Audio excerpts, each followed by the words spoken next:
नमस्कार, होममेकर प्रियामध्ये स्वागत आहे आपलं।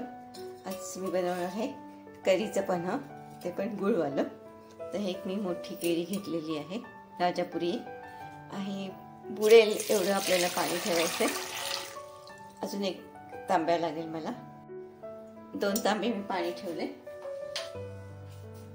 आता हे उकळायला ठेवते।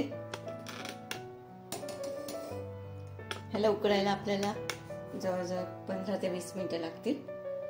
उकळली की मग मी पुढचं दाखवते तुम्हाला।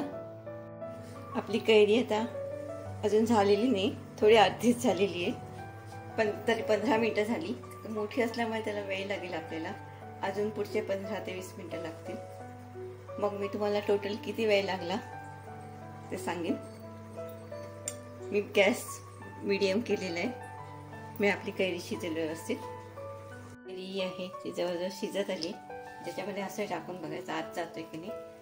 अजून 5-10 मिनिटं लागतील, तरी पण म्हणजे एकदम सॉफ्ट होईल। असे आता जातोय चाकू आतमध्ये, तरी पण अजून थोडं 5-10 मिनिटं लागतीलच। कैरी छान शिजलेली आहे। आता मी गॅस बंद करते आणि ही काढून घेते एका पाऊलमध्ये। थोडा वेळ थंड होऊन देते, म्हणजे त्यातला आपल्याला पल्प काढता येईल। कैरी आता मी ह्या वाडग्यात काढून घेते। जरा गरम आहे।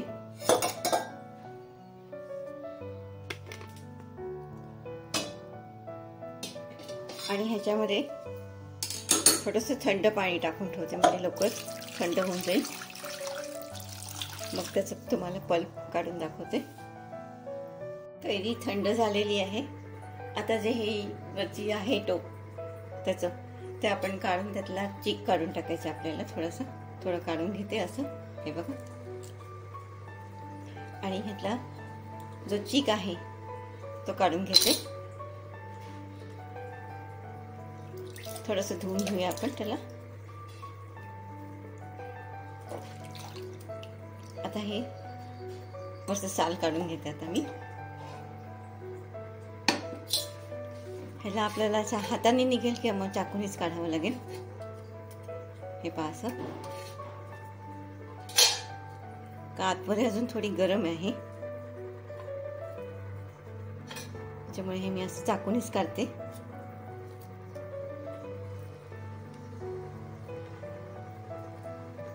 हे साल जाड आहे त्याचं।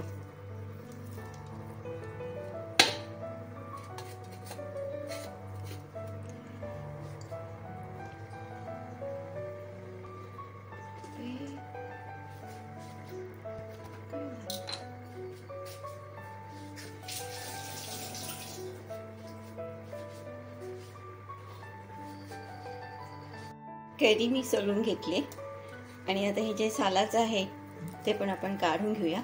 गर आहे त्याच्यावर राहिलेला।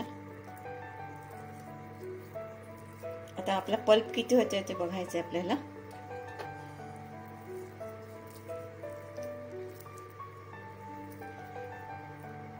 ह्याच्यात थोडंसं पाणी टाकते, म्हणजे कैरीवरचं पण निघेल।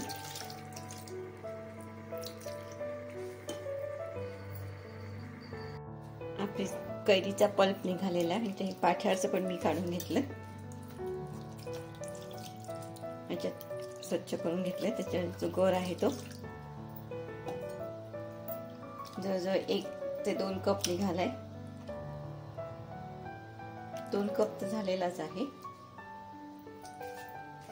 आता ह्याच्यामध्ये मी गूळ घेतलेला आहे, 2 कप बारीक चिरून घेतलाय, तो टाकून देऊया। मग हे आपल्याला मिक्सरमध्ये फिरवून घ्यायला लागेल, म्हणजे गूळ चांगला वेलता येईल त्याच्यामध्ये। ह्या कैरीचा पल्प सगळा टाकते त्याच्यामध्ये। ह्याच्यात मी 2 हिरव्या वेलच्या टाकल्या आणि जिरे अख्खेच टाकलेत भाजलेले, ते 1 टीस्पून टाकलेले आहेत। आता अजून थोडं करून आपल्याला वाटायचे। आणि त्याच्यामध्ये पाले लवंग पण अर्धा चमचा टाकलाय। कैरीच्या पन्ह्याचा हा पल्प तयार झालेला आहे। आता पन्ह कसं करायचं ते दाखवते। ग्लासमध्ये मी 1 टेबलस्पून घेतले पन्ह्याचा पल्प। आता प्रॉपर पन्ह दाखवते। थोडंच घ्यायचं, तुम्हाला वाटलं तर तुम्ही जास्त घालू शकता। आपला कैरीचा पन्हा तयार आहे. माझा हा कैरीच्या पन्ह्याचा व्हिडिओ तुम्हाला आवडला असेल, लाईक करा, शेअर करा, सबस्क्राईब.